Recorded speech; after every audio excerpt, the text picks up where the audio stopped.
જોઈએ સમાચાર વિસ્તારથી। સુરત જિલ્લાની કામરેજ હોસ્પિટલમાં ડોક્ટરની બેદરકારીના મોતના આરોપ લગાવવામાં આવ્યા છે। પરિવારજનોએ આરોપ લગાવ્યા છે 30 વર્ષીય ગર્ભવતી ગાયત્રીબેન મીતભાઈ સિરોયાનું મોત થયું છે। ગાયત્રીબેન સાથે ગર્ભમાં રહેલા 9 માસના બાળકનું પણ મોત થયું છે। સુરત જિલ્લાની કામરેજ હોસ્પિટલમાં ડોક્ટરની બેદરકારીના મોતનો આરોપ લગાવવામાં આવ્યો છે। પરિવારજનોએ લગાવ્યો છે આરોપ। 30 વર્ષીય ગર્ભવતી ગાયત્રીબેન મીતભાઈ સિરોયાનું મોત થયું છે।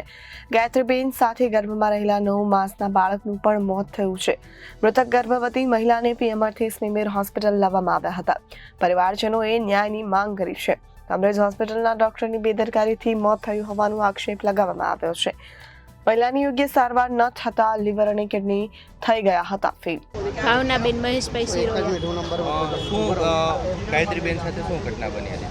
ગાયત્રીબેન સાથે બસ એને તાવ આવતો હતો ને ડૉક્ટરે એને પહેલાં રિપોર્ટ ન કર્યા, પહેલાં રિપોર્ટ કર્યા હોત ને તો આ કિડનીને એને લીવરના ડેમેજ ન થતી। એને ત્રીજે દિવસે બધા રિપોર્ટ કરાવ્યા ને પછી ખબર પડી તો એને પછી હાથ ઊંચા કરી દીધા।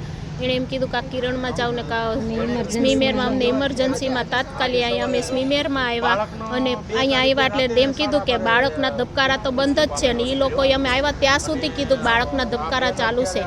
તો બાળકના ધબકારા તો 2 દિવસથી બંધ થઈ ગયા હતા। મેં એને કીધું અમે તને 5 આપી પણ અમારે 2 કેસ સાજા જોઈએ એટલે એને હાથ ઊંચા કરી દીધા। એને હાથ ઊંચા કરી દીધા। એ કે ના હવે મારથી આ કેસ નહીં સોલ્વ થાય। એ કે ત્યાર પછી ક્યાં લઈ આવ્યા? અહીંયા સ્મીમેરમાં સ્મીમેરમાં અમને નોર્મલ ડિલિવરી કરી આપી। બહુ સારી ટ્રીટમેન્ટ આપી સ્મીમેરમાં।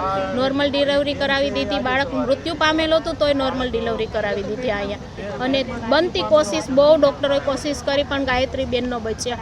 હવે અમારે ન્યાય જોઈએ સામે શું તમારી માંગ છે? બસ અમારે ન્યાય જોઈએ છે આ તાળું લાગવું જોઈએ આ હોસ્પિટલને અને આવું બીજા એરે ન બને ને એ બસ અમે એ જ માંગ કરીએ છીએ।